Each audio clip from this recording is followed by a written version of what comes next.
ನಮಸ್ಕಾರ friends, welcome my channel job ಜಾಲ. ಇವತ್ತಿನ ಈ ವಿಡಿಯೋದಲ್ಲಿ KCET ಎಕ್ಸಾಮ್ಗೆ ಅಪ್ಲಿಕೇಶನ್ ಹಾಕಿರೋ ವಿದ್ಯಾರ್ಥಿಗಳಿಗೆ ರಿಲೇಟೆಡ್ ಆಗಿ ಇಂಪಾರ್ಟೆಂಟ್ ನ್ಯೂಸ್ ಬಗ್ಗೆ ಮಾತಾಡ್ತಾ ಇದ್ದೀನಿ. ವಿಡಿಯೋನ ಶುರು ಮಾಡೋ ಮೊದಲು ಇನ್ನೂ ಯಾರು ನಮ್ಮ ಚಾನಲ್ಗೆ ಸಬ್ಸ್ಕ್ರೈಬ್ ಮಾಡಿಲ್ಲ ಅಂತ ಸಬ್ಸ್ಕ್ರೈಬ್ ಮಾಡ್ಕೊಳ್ಳಿ, ಹಾಗೂ ಕೆಳಕಂತ ಇರೋ ಬೆಲ್ ಐಕಾನ್ ಪ್ರೆಸ್ ಮಾಡಿ ಆಲ್ ಮೇಲೆ ಸೆಟ್ ಮಾಡಿಟ್ಕೊಳ್ಳಿ. ಇದರಿಂದ ನಾವು ಮಾಡೋ ಹೊಸ ಎಜುಕೇಷನಲ್ ರಿಲೇಟೆಡ್ ವಿಡಿಯೋಗಳು ನಿಮಗೆ ಡೈರೆಕ್ಟ್ ಆಗಿ ಸಿಗುತ್ತೆ ಅಂತ ಹೇಳ್ತಾ ವಿಡಿಯೋನ ಶುರು ಮಾಡ್ತಾ ಇದ್ದೀನಿ. ಈಗಾಗಲೇ KCET ಎಕ್ಸಾಮ್ಗೆ ಅಪ್ಲಿಕೇಶನ್ ಹಾಕಿರೋ ವಿದ್ಯಾರ್ಥಿಗಳು ತಮ್ಮ ಎಕ್ಸಾಮ್ಗೋಸ್ಕರ ಪ್ರಿಪೇರ್ ಆಗ್ತಾ ಇದ್ದೀರಿ.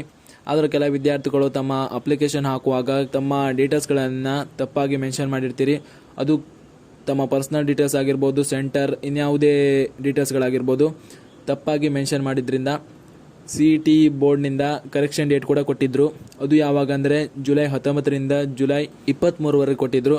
ಆದರೆ ವಿದ್ಯಾರ್ಥಿಗಳು ಆ ಡೇಟ್ನಲ್ಲೂ ಕೂಡ ತಮ್ಮ ಅಪ್ಲಿಕೇಶನ್ನ ಕರೆಕ್ಷನ್ ಮಾಡಲಿಕ್ಕಾಗದೆ ಕರ್ನಾಟಕ ಬೋರ್ಡ್ನಲ್ಲಿ ಇನ್ನೊಂದು ಚಾನ್ಸ್ ಮುಖಾಂತರ ಕರೆಕ್ಷನ್ ಡೇಟ್ನ ಕೊಡಿ ಅಂತ ಮನವಿ ಕೂಡ ಮಾಡಿದ್ರಿಂದ ಅದಕ್ಕೆ CET ಕರ್ನಾಟಕ ಬೋರ್ಡ್ ಇನ್ನೊಂದು ಚಾನ್ಸ್ ಮುಖಾಂತರ ಕರೆಕ್ಷನ್ ಡೇಟ್ ಕೊಟ್ಟಿದ್ದಾರೆ.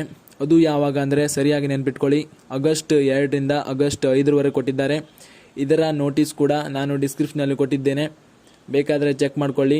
ಆ ದಿನ ನೀವು ನಿಮ್ಮ ಕರೆಕ್ಷನ್ ಮಾಡೋದಿದ್ರೆ ಕರೆಕ್ಷನ್ ಮಾಡ್ಕೊಳ್ಳಿ, ಹಾಗೂ ಈ ಡೀಟೇಲ್ಸ್ ಬಗ್ಗೆ ನಿಮ್ಮ ಫ್ರೆಂಡ್ಸ್ಗೂ ಶೇರ್ ಮಾಡಿ.